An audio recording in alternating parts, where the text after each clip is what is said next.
So over here you can see that I have my main calendar right here and a personal calendar. So on the main calendar you can see that everything is blue. So let's say what I want to do is I want to change out its color so that it's more distinct. In that case you can go around onto more action right here and then go around onto color and then choose, let's say for example, green over here. You can also go around on to change color and choose something else like yellow, as you can see right here. Similarly, you can go around, change around the color as you like, and even choose a custom color right here, just like this, and then choose exact color shade as you like as well. And that color shade will be applied.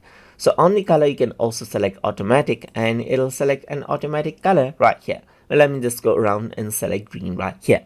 Apart from that, you can go around onto, let's say for example, onto charm and choose a charm for your calendar as well. Let's say for example, this is work related. So I'm just going to go around and select out this particular charm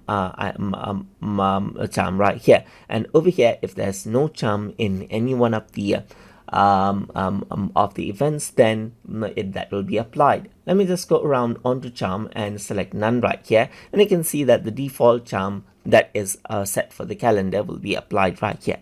Similarly for the personal as well, I can go around, change around the color, and then the color of the calendar will be changed around, as you can see, just like this. So that is how you can change out calendar color and charm inside of Microsoft Outlook. So hope you guys learned something as always, and as always, please like, comment, share, and subscribe.